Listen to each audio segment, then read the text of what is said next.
The massive medical bay of the Galactic Union's flagship sparkled with technology that made Earth's most advanced hospitals look like Stone Age clinics.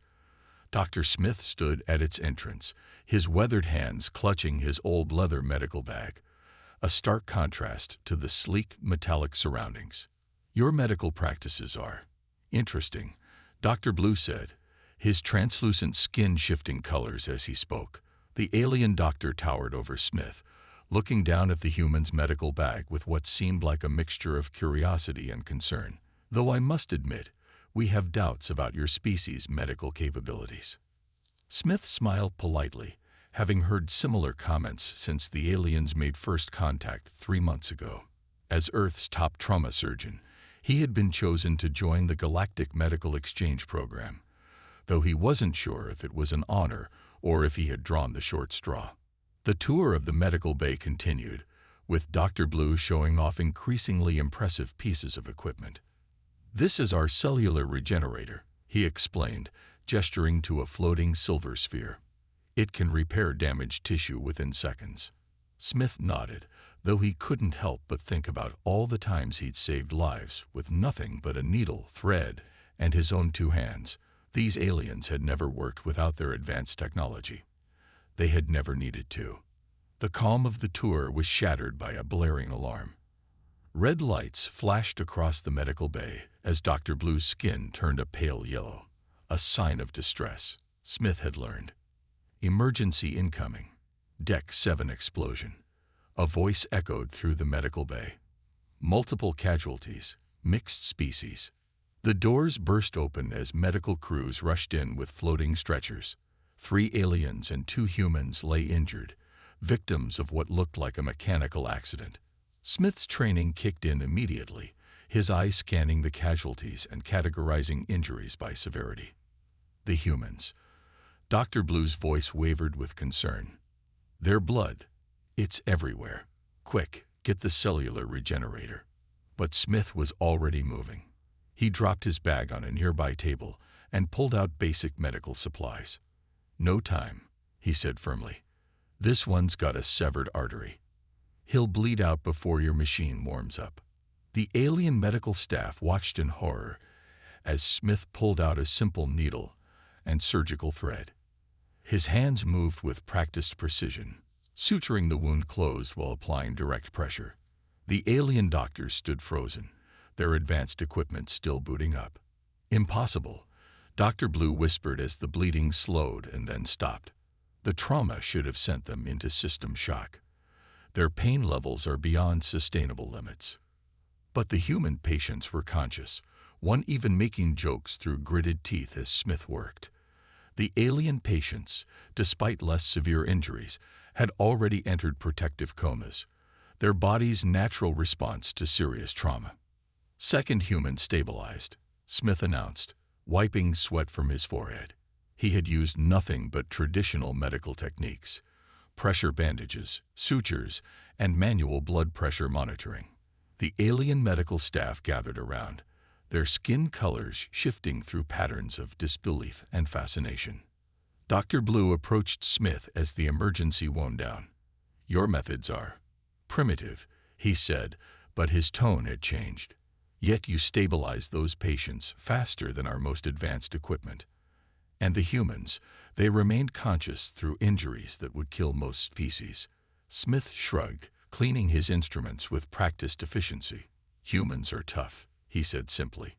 "We evolved on a planet that tried to kill us every day. We learned to adapt, to survive. Sometimes the old ways work best." The alien doctor's skin shifted to a deep blue of respect. "Perhaps," he said slowly, "we have much to learn from each other." He looked at the recovering human patients, then at the still unconscious aliens. "Would you be willing to teach our medical staff some of your traditional techniques?" Smith smiled, packing away his supplies. "That's why I'm here," he said. "Though I think this is just the beginning of what we can learn from each other." As the medical bay returned to normal, the alien staff couldn't stop watching the human patients. They were already showing signs of natural healing, their bodies fighting back against the trauma in ways the aliens had never seen. The Galactic Medical Exchange Program had just become far more interesting than anyone had expected. 1 week after the first emergency, the medical bay of the Galactic Union's flagship faced its greatest challenge yet. A reactor malfunction in the engineering section had sent waves of radiation and plasma through 3 decks. The casualties poured in faster than anyone could count. Dr. Smith stood at the center of chaos, his scrubs already stained with blood from multiple species. The alien medical staff moved around him in carefully choreographed patterns, their advanced equipment humming and beeping. But something was wrong. Their machines were struggling to keep up with the sheer number of patients. The radiation levels are too high. Dr. Blue's skin had turned an alarming shade of white. These humans should be dead. Their cells should be breaking down. But the human patients weren't dying. They were in pain, yes, horrible pain. But they were fighting.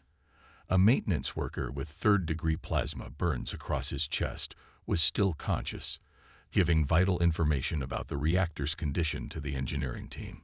"Impossible," whispered Dr. Gray, the alien researcher who had been studying human biology. "Their pain threshold exceeds our measuring equipment. And look, their cells are actually adapting to the radiation." Smith didn't have time for their amazement. He moved from patient to patient, using a combination of old-school medical techniques and the aliens' advanced tools. "The human body is built to adapt," he explained while splinting a broken leg. "We've been soaking up radiation from our sun for millions of years. We learned to deal with it." The real shock came when they discovered a human engineer trapped in a maintenance shaft. He had been there for over an hour, in an environment that should have killed any living thing in minutes. When they pulled him out, he was not only alive but conscious. "Had to shut down the secondary coolant flow," the engineer gasped, his skin badly burned but his determination unbroken. "Couldn't let it reach the main reactor." Dr. Blue's medical scanner dropped from his trembling hands. "This is beyond our understanding," he admitted. "The human body is regenerating the damaged tissue even as we watch. No species we've encountered can do this." Smith worked to stabilize the engineer, using a combination of burn treatments he'd learned in Earth's emergency rooms and the aliens' tissue regenerators. "Humans are like cockroaches," he said with a grim smile. "We're hard to kill. Our bodies know how to rebuild."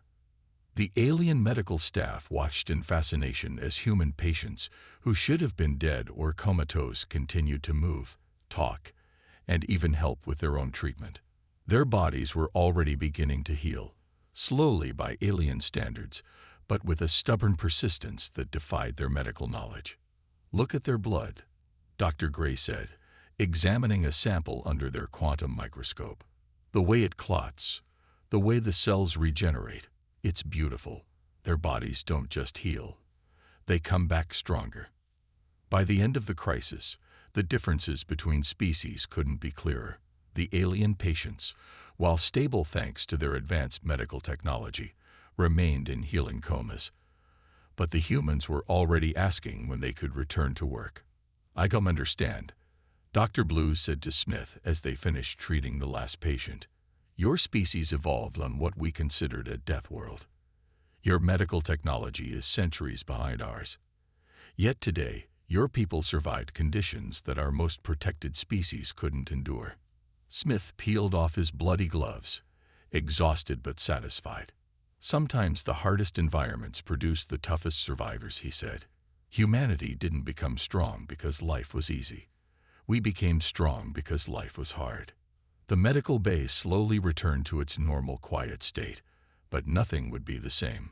The aliens had witnessed something that would change their understanding of biology forever: the incredible, almost supernatural resilience of the human body.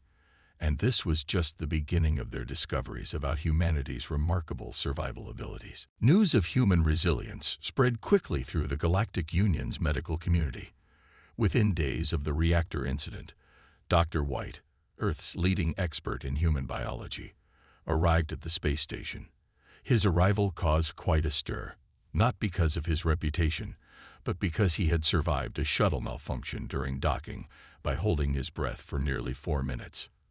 "You mean this isn't normal for other species?"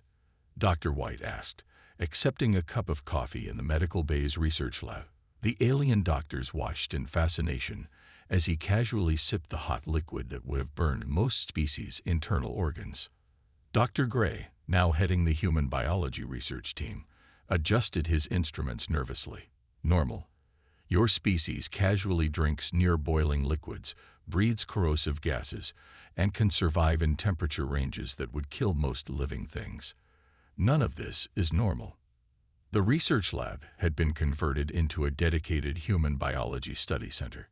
Screens displayed endless data streams about human cellular structure, healing rates, and stress responses. Dr. White moved from station to station, explaining the basics of human biology to the increasingly amazed alien scientists. "This is what we call adrenaline," he said, pulling up a molecular diagram. "It's one of many chemicals our bodies produce under stress. It can temporarily increase our strength, speed up our reactions, and even help us ignore severe injuries." Dr. Blue, who had joined the research team after witnessing the reactor incident, turned an interesting shade of purple. "You're saying humans have a built-in system that lets them temporarily exceed their physical limitations. That's terrifying," suggested Dr. Gray. "Fascinating," corrected Dr. Blue. The research continued, with each new discovery adding to the aliens' amazement. They documented cases of humans recovering from injuries that would have been fatal to other species. They studied human bones, which could heal from breaks stronger than before. They marveled at human teeth, which could crack materials that would dent their strongest metals. "Watch this," Dr. White said one day, calling up footage from Earth's medical archives. "This is what we call the fight-or-flight response." The aliens watched in horror as video after video showed humans performing seemingly impossible feats under extreme stress. Mothers lifting vehicles off trapped children, runners continuing races with broken bones, survivors living through conditions that defied explanation. "But how do you control these abilities?" Dr. Gray asked, his skin shifting through patterns of confusion and wonder. Dr. White laughed. "Control them? We can't. These responses are automatic. They're just part of being human." The breakthrough came when they started studying human children. A young girl had come to the station with her parents, who were part of the diplomatic team. She fell and scraped her knee, a minor injury by any standard. But the alien doctors were amazed to watch the healing process in real time. "Look at how quickly the blood clots," Dr. Gray pointed out, recording every detail. "And see here, the immune response is already beginning. The tissue is regenerating faster than our best healing technologies." Dr. White nodded. "Children often heal faster than adults. We're born with these abilities. They're not technology or special training. They're just part of who we are." As the research continued, the alien medical community had to face an uncomfortable truth. Their advanced technology, developed over thousands of years, could barely match what the human body did naturally. Some of their most groundbreaking medical developments were attempting to recreate processes that humans took for granted. "Perhaps," Dr. Blue said one evening, watching Dr. White casually reset a dislocated finger without pain medication, "we've been thinking about medical advancement all wrong. We've been trying to bypass biology, while humans have been working with theirs all along." Dr. White smiled, flexing his newly reset finger. "Sometimes the best technology isn't technology at all. Sometimes it's just understanding and working with what nature gave you." The research continued, but one thing was becoming clear. Humanity's resilience wasn't just impressive, it was revolutionizing galactic medicine. The warning signs started small, a few alien crew members feeling unwell, some unusual readings on the medical sensors. No one expected it to turn into the biggest crisis the space station had ever faced. "We've got 3 more critical cases in Section D," Dr. Smith reported, his face grim as he looked at the rapidly filling medical bay. "Whatever this thing is, It's spreading fast. Dr. Blue's skin had taken on a sickly gray color, not just from stress, but from the early symptoms of the infection. Our immune systems have never seen anything like this, he said, checking the latest test results. The pathogen adapts faster than our treatments can keep up. The mysterious disease had appeared seemingly out of nowhere. It affected every alien species on the station, breaking through their most advanced medical defenses like they weren't even there. But strangely, the humans showed no symptoms at all. "Look at this," Dr. White said, examining blood samples under their quantum microscope. "The human immune system isn't just fighting the pathogen. It's completely destroying it. We've been exposed just like everyone else, but our bodies treat it like a minor cold." Dr. Gray, now confined to a medical bed himself, watched the humans move freely around the medical bay. "How is this possible?" he asked, his voice weak. "This pathogen is unlike anything in our medical records." "That's just it," Dr. White explained, excitement creeping into his voice despite the grim situation. "Humans have been fighting diseases our entire existence. Our immune systems don't just fight specific threats, they adapt to new ones. We're not immune because we've seen this before. We're immune because our bodies are ready for anything." The situation grew worse by the hour. More than half the alien crew were now in critical condition. The station's advanced medical systems, usually so effective, seemed useless against this new threat. But in this darkest moment, humanity's unique biology offered a ray of hope. "We can use human antibodies," Dr. Smith suggested during an emergency meeting, "if we can synthesize them and adapt them to other species." The alien medical staff, those still healthy enough to work, were skeptical. Using human biological material in their advanced medical systems seemed primitive, almost dangerous. But they had run out of options. Dr. White worked tirelessly in the lab, processing human blood samples and isolating the components that made them resistant. Dr. Smith coordinated the medical response, using his experience with Earth diseases to predict and counter the pathogen spread. "It's like watching evolution in fast forward," Dr. White said, observing how human antibodies attack the pathogen. "Our immune systems are literally teaching their immune systems how to fight back." The treatment wasn't elegant by alien standards. It was messy, biological, and incredibly effective. One by one, infected crew members began to recover.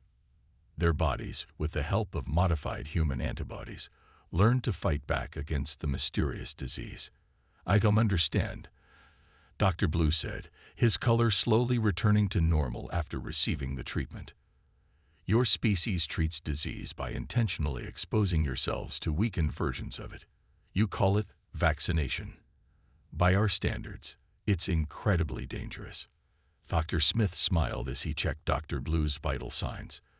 "Sometimes the best defense is teaching your body to fight back," he explained. "Humans learned that lesson a long time ago."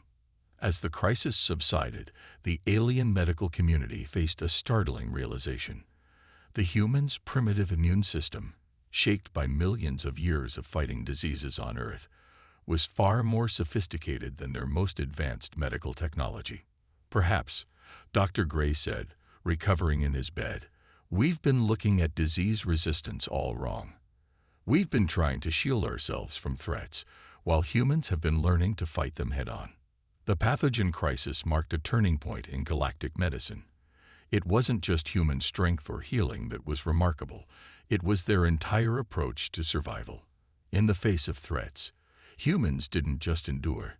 They adapted and grew stronger. The Galactic Medical Journal's latest issue was causing a stir throughout the medical community. Its cover showed a simple human hand healing from a burn, documented in time-lapse imagery. The title read, "Human Biological Resilience, Redefining Our Understanding of Survival." Dr. Gray stood before a packed auditorium of alien medical professionals, his skin glowing with excitement as he presented their findings. Behind him, a large screen showed footage from the recent crisis on the space station. "What you're seeing isn't enhanced or modified," he explained, playing a video of a human recovering from radiation exposure. This is the natural healing process of an average human being. Their cellular regeneration rates exceed our best medical technologies. The audience murmured in disbelief. One senior medical officer stood up. Are you suggesting that humans naturally possess abilities we spent thousands of years trying to develop? That's exactly what I'm suggesting, Dr. Gray replied. And that's just the beginning. In another part of the station, Dr. White was recording yet another surprising discovery. He had just witnessed a maintenance worker continue his duties with a broken finger, barely showing any discomfort. Patient shows minimal distress despite clear fracture. He dictated into his medical log. Continues normal function without pain management assistance. Note, this is considered normal behavior by human standards. The documentation of human capabilities had become a full-time project. Every day, new papers were published about different aspects of human biology.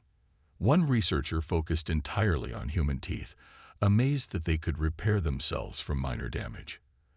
Another studied human bone density, particularly how bones grew back stronger after breaks. Dr. Blue, now fully recovered from the pathogen crisis, had become one of the leading experts on human emergency medicine. Their medical techniques seem primitive, he wrote in his latest paper, until you realize they developed them without any technology. Everything they do, they learn through necessity and observation. The most controversial paper came from a young alien doctor who suggested that humans might be the most advanced species in terms of biological evolution. The paper pointed out that while other species relied on technology to survive, humans had built-in systems for almost every type of crisis. Consider their redundant organs, the paper stated. Humans can survive with one kidney, part of their liver, or even portions of their brain removed. They can lose significant amounts of blood and still function. Their bodies automatically prioritize vital systems under stress. This isn't just survival, it's evolutionary masterwork.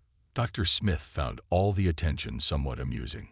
He was reviewing the latest batch of medical papers about human capabilities while drinking his morning coffee, another habit that still amazed his alien colleagues.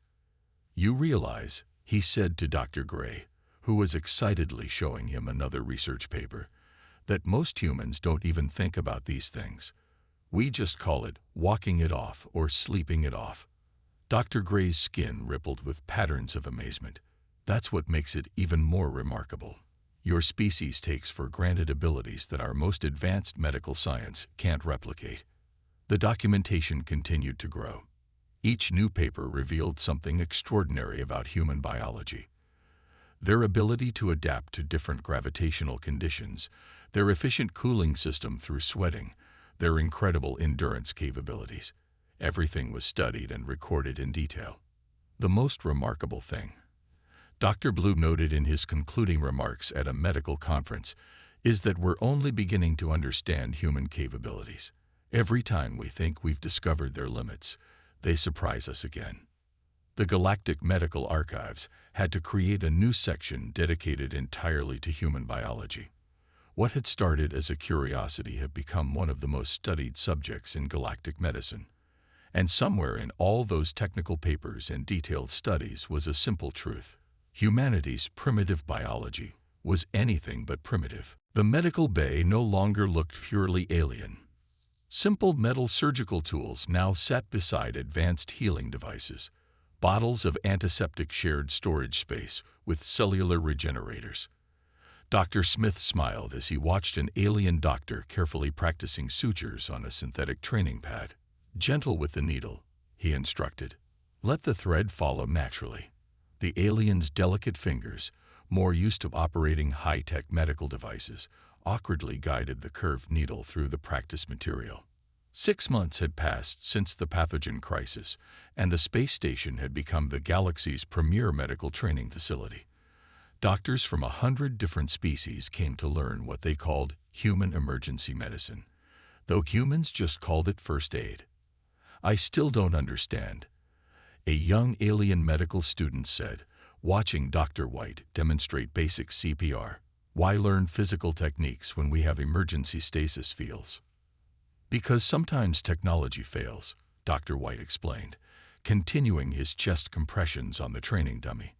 But your hands don't need power cells or calibration. They just work. The integration of human medical practices wasn't always smooth. Many alien species found human surgical techniques disturbingly physical. The idea of physically closing wounds with needle and thread made some of them queasy. But after witnessing how effective these methods could be during emergencies, even the skeptics began to learn. Dr. Blue had become one of the strongest advocates for human medical training. "I once thought their methods were primitive," he told a group of visiting medical officials. "Now I understand they're essential. Human techniques have saved lives when our most advanced technology couldn't help." The station's medical protocols were completely rewritten. Every medical team now included at least one human doctor or trained human medical technician. Emergency kits contained both high-tech healing devices and basic human medical supplies. Some alien species even started training their medical students in human anatomy and physiology. "It's not just about the techniques," Dr. Smith explained during a training session. "It's about understanding how different species respond to trauma. Humans can teach you a lot about working with biology instead of against it." The Galactic Medical Council's annual conference was being held on Earth, a first in galactic history. The main hall of a prestigious medical school was packed with doctors and researchers from across the galaxy. Dr. Smith and Dr. White sat in the front row, still somewhat amazed by how far things had come. 5 years ago, the council president began, her translator converting her complex language into simple English. "We thought we knew everything about medical science. We were wrong. Our encounter with humanity has revolutionized our understanding of biology, survival, and healing." On the massive screens behind her, images showed the progress made since first contact. Human doctors working alongside alien medical teams. New hybrid medical techniques that combined human resilience with alien technology. Training programs that taught both advanced healing methods and basic human first aid. "We no longer see human biology as primitive," she continued. "Instead, we recognize it as one of the most sophisticated systems we've ever encountered. Their natural healing abilities, their adaptability, their incredible resilience. These are not flaws in design but perfect examples of evolutionary success." Dr. Gray, now the head of the Human Biology Research Division, took the stage. His skin glowed with patterns of pride as he presented their latest findings.